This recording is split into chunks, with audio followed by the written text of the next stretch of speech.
اچھا وسیلہ اور توسل کا ذرا کنسیپٹ کلیئر کر دیں, اس پہ بھی بڑی بحث چلی ہے وہاں. کیا بول ٹی وی پہ؟ بول ٹی وی پہ کیا بول نا بھائی کہ بھی وسیلہ جو ہے آیا وسیلہ شخصی جائز ہے یا نہیں جائز؟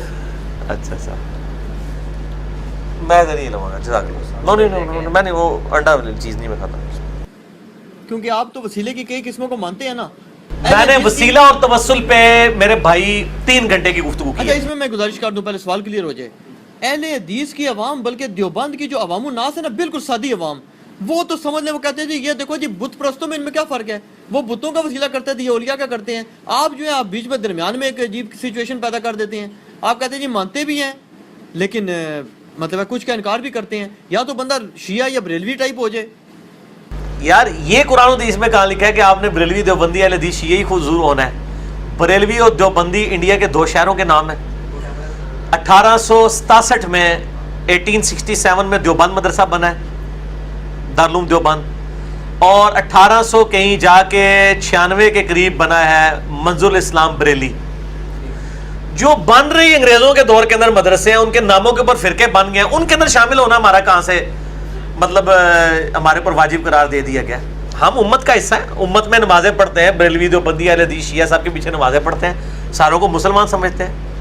ہم درمیان کا موقف نہیں بیان کرتے, ہم ساروں نے اپنے گھسیٹ کے جو موقع بنائے ہوتے ہیں نا, ساروں سے تھوڑا تھوڑا لے کے بتاتے ہیں کہ اینی گل تہاڈی صحیح ہے بھائی, اینی غلط ہے. آپ مجھے بتائیں آپ حضرت عیسیٰ کے بارے میں درمیان کا موقف کیوں رکھتے ہیں؟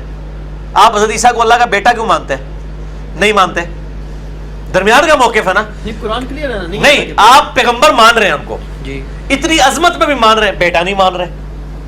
درمیان میں آگے نا آپ کہتے ہیں میں ان کو بیٹا بھی نہیں مانوں گا, خدا بھی نہیں مانوں گا, میں پیغمبر مانوں گا, عزت دوں گا. درمیان میں ہی آئے نا آپ بھی, ایک ایکسٹریم پہ تو نہیں گئے. ایکسٹریم تو یہ تھی کہ آپ ان کو دجال کہہ دیتے یہودیوں کی طرح نعوذ باللہ, یا عیسائیوں کی طرح آپ کہہ دیتے کہ وہ جو ہے وہ اللہ کے بیٹے ہیں یا وہ خود ہی اللہ ہیں. آپ مسلمان ہوئے, آپ نے کہا میرا درمیان کا عقیدہ ہے. تو درمیان مسلمان تو امت وسط کہا گیا اسے. آپ کو پتہ ہے قرآن حکیم میں اللہ تعالیٰ نے اسے درمیانی امت کہا گیا ہے, اور سانو ہی کیا گیا ہے کیونکہ ایسی مسلمان ہے. ہوا سماکم المسلمین من قبل وفی ھذا, اس قرآن کے نزول سے پہلے اللہ نے تمہارا نام مسلم رکھا تھا, اور اس کتاب میں بھی ابراہیم علیہ السلام نے پہلے ہی نام رکھا مسلم, اور اللہ نے بھی اس کتاب میں انڈورس کر دیا مسلم نام. تو الحمدللہ ہم تو مانتے ہیں میرے بھائی. نہیں وسیلے پہ کلیئر کریں نا. ہاں وسیلے پہ میرا مسئلہ نمبر 43 ہے میرے بھائی. ڈیٹیل میں نے ایک ایک چیز ثابت کی ہے. 6 وسیلے ہیں جو مشہور ہیں, 5 ثابت ہیں. سب سے پہلے اللہ کے اسماء کا وسیلہ, وَلِلَّهِ الْأَسْمَاءُ الْحُسْنَى فَادْعُوهُ بِهَا, اللہ کے ناموں کے ذریعے اللہ کو پکارو. دوسرا وسیلہ ہے کوئی شخص اپنے نیک اعمال کا وسیلہ پیش کرے, وَاسْتَعِينُوا بِالصَّبْرِ وَالصَّلَاةِ, جس طرح کہا گیا نماز اور صبر کے ذریعے اللہ کی مدد چاہو. المدد یا نماز, المدد یا صبر نہیں ہے. یہ سارے دھوکے مفتی اکمل صاحب نے ختم کر چھڑے نے کہ جی آپ نماز اور مدد چاہو, کس کی مدد چاہو؟ آگے ہے ان اللہ مع الصابرین, اللہ کی مدد چاہنی ہے, اللہ صبر کرنے والے ساتھ ہے. تیسرا وسیلہ ہے, یہ تو نیک اعمال کا ہو گیا, اس میں وہ بخاری مسلم حدیث ہے 3 لوگ غار میں پھنس گئے تھے. تیسرا وسیلہ ہے جنت میں ایک مقام ہے الوسیلہ. آپ صلی اللہ علیہ وسلم کی بخاری مسلم حدیث ہے, جو اس مقام کے لیے میرے لیے دعا کرے گا, اذان کا جواب دے, درود شریف پڑھے, تو میری شفاعت اس کے لیے حلال ہو جائے گی. وہ مقام وسیلہ ہے. چوتھا وسیلہ ہے نبی صلی اللہ علیہ وآلہ وسلم کے تبرکات کا وسیلہ. بخاری مسلم میں آتا ہے, آپ کے کرتا مبارک کا دھون صحابہ شفا کے لیے لے کے جاتے تھے, بال مبارک کا دھون, میں نے ساری حدیثیں بخاری مسلم سے بتائی ہیں. ٹھیک ہے, 4 وسیلے ہو گئے. 5واں وسیلہ ہے جو بندہ زندہ ہے, آپ کے سامنے موجود ہے, آپ اسے جا کے دعا کروا لیں. جیسے صحیح بخاری میں 1010 نمبر حدیث ہے, اے اللہ جب تک تیرے نبی ہم میں موجود تھے, سیدنا عمر کہتے ہیں, ہم ان کے ذریعے تیری طرف توسل اختیار کرتے تھے, ہم نبی کے چچا کو اب لے کے آئے ہیں, ان کی دعا کی برکت سے پھر وہ بارش نازل ہوگی. تو جو شخص آپ کے سامنے موجود ہے. نہیں لیکن وہ پھر ایک اعتراض کرتے ہیں نا, کیونکہ اہل حدیث میں تو اس میں چڑھائی کر دیتے ہیں نا, مطلب مشرکی کہہ دیتے ہیں نا عوام, تو وہ کہتے ہیں کہ حضرت عمر رضی اللہ عنہ کی شہرک سے زیادہ اللہ قریب نہیں تھا. کیا چیز؟ حضرت عباس کا وسیلہ دینے کی ضرورت نہیں تھی, ڈائریکٹ اللہ سے مانگ لیتے. وسیلہ جو وہ وسیلہ دعاؤں کی قبولیت کا ذریعہ ہے. بخاری مسلم میں حدیث ہے جب بارش نہیں ہوتی تھی صحابہ کرام نبی علیہ السلام سے دعا کرواتے تھے. وسیل کسی نیک آدمی سے دعا کروانا یہ دعا کی قبولیت کا ذریعہ ہے نا. عمر خود زیادہ نیک تھے نا ان سے. نہیں, وہ زیادہ نیک ضرور تھے, لیکن حضرت عبداللہ ابن عباس، حضرت عباس بن عبد المطلب کی نسبت نبی علیہ السلام کے ساتھ بھی تھی، ٹھیک ہے، اور جو افضل ہے اس کا غیر افضل سے دعا کروانا درست ہے. صحیح مسلم میں 3-4 حدیثیں ہیں ویسے کرنی کے بارے میں. حضرت عمر کو حضور نے کہا تھا جب ملے تو اس سے دعا کروانا، تو کیا ویسے کرنی زیادہ افضل ہو جائیں گے؟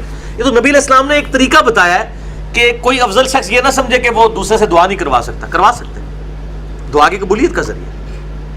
پھر یہ کہ حضرت عمر جو ہیں اب وہ یہ تو نہیں کہیں گے کہ میرے سے اوپر کوئی بھی نہیں ہے، میں کسی سے دعا ہی نہ کراؤں، اتنا تو متکبر کوئی شخص نہیں ہو سکتا. حضرت عمر تو اپنے سے تو افضل ہی سمجھتے تھے حضرت عباس کو. یہ تو ہم کہتے ہیں نا حضرت عمر افضل ہیں، حضرت عمر کا تو یہ عقیدہ نہیں تھا کہ میں ان سے افضل ہوں. نہیں، اللہ سے ڈائریکٹ مانگنے میں کیا حرج تھا؟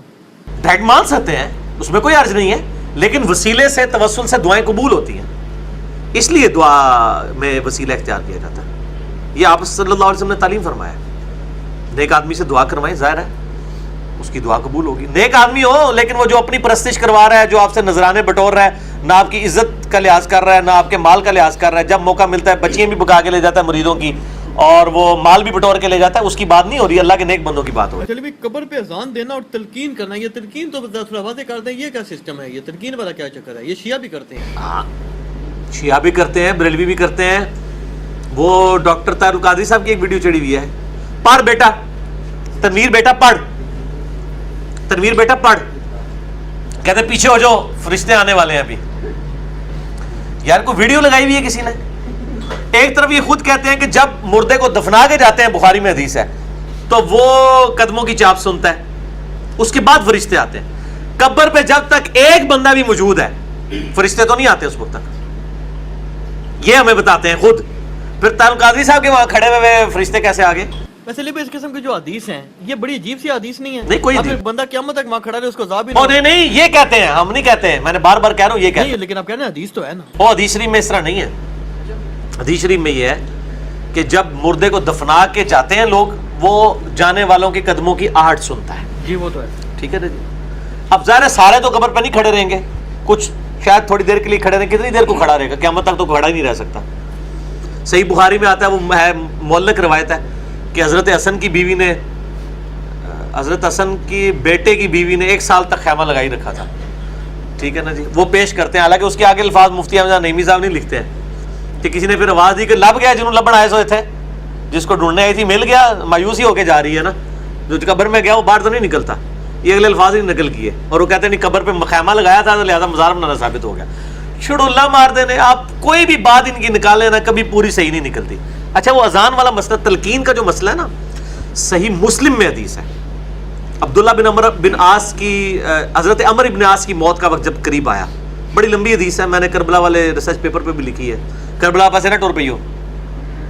اچھا اس میں وہ آتا ہے کہ حضرت عمر بن عاص کہتے ہیں جب میں مر جاؤں میری قبر پہ اتنی دیر بیٹھے رہنا جتنی دیر ایک اونٹ کو قربان کر کے اس کا گوشت تقسیم کیا جاتا ہے، یعنی 2-2.5 گھنٹے، تاکہ میں اپنی قبر سے مانوس ہوں اور مجھے منکر نکیر کے سوالات میں جواب دینے میں استقامت نصیب ہو تمہارے قبر پہ بیٹھنے کی وجہ سے. قبر پہ اگر آپ بیٹھتے ہیں کسی شخص کے لیے، قبر کے اوپر بیٹھ کے نہیں، سائڈ پہ بیٹھ کے، مرنے کے بعد دفنانے کے بعد بیٹھے رہیں وہاں پہ 2-2.5 گھنٹے، دعائیں کریں. ہم تو قائل ہیں، سارے قائل ہیں اس کے. ایون سنن ابی داؤد میں حدیث ہے کہ جب اپنے بھائی کو دفنا چکو تو اپنے بھائی کے لیے قبر کے سوالوں کی استقامت کی دعا کرو. تو قبر پہ جب آپ کسی کو دفنائیں، بیٹھیں سکون سے، اس کے لیے دعا بھی کریں. علی بھائی یہ جو ہے کہ مطلب 2 گھنٹے لگا لو، 3 گھنٹے لگا لو، 4 گھنٹے لگا لو، یہ مطلب اللہ کے عدل سے، لاجک سے یہ ٹکراتی نہیں چیزیں آپ کو لگتی؟ نہیں، اس میں کہاں یہ لکھا ہوا ہے کہ ضرور مغفرت ہو جائے گی؟ یہ تو لکھا ہی نہیں ہوا. نہیں، لیکن مقصد کیا ہے یہ؟ یعنی مقصد دیکھیں، اللہ نے صاف کرنا ہے یا یہ دیکھنا کہ بھی کتنے بندے آ رہے ہیں؟ نہیں، اللہ تعالیٰ کی دیکھیں، اللہ تعالیٰ دعاؤں کی بھی قدر کرتا ہے، ورنہ تو دعا کا کنسیپٹ ہی دنیا سے ختم ہو جائے گا. یہ نہیں ہے نعوذ باللہ کہ کوئی شخص باغی مجرم ہے اور وہ لاکھوں لوگ، کروڑوں لوگوں کا قاتل ہے اور وہ جناب 100 قرآن پڑھوا لے تو بخشا جائے گا. اس طرح نہیں ہوگا، یہ رول نہیں ہے. لیکن دعا کرنے کا فائدہ تو ہوتا ہے نا. صحیح مسلم میں حدیث ہے، آپ صلی اللہ علیہ وآلہ وسلم نے فرمایا کہ بڑی لمبی حدیث ہے، اس کے اینڈ پہ آتا ہے کہ یہ قبریں ایک، مطلب وہ ایک عورت تھی مسجد نبی کی صفائی کرتی تھی، مر گئی، لوگوں نے دفنا دیا راتوں رات، حضور کو خبر نہیں دی. آپ فرمایا وہ عورت کدھر گئی ہے؟ کہا جی فوت ہو گئی، آپ کے حرام کے خلل کی وجہ سے. نہیں بتایا. اب صحابہ کا تو چونکہ حاضر و ناظر کا قبر میں سرکار کے آنے کا عقیدہ نہیں تھا، ان بیچاروں کو تو نہیں پتا تھی یہ باتیں.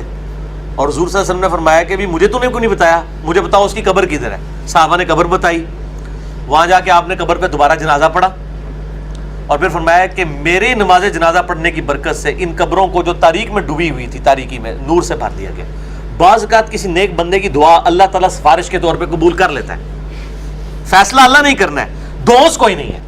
یہ جو عقیدہ نا کہ دوست نہیں بھائی جی, اپنے مال کے مطابق. تو تلقین یہ ہے کہ آپ قبر کے اوپر جا کے دعا کریں.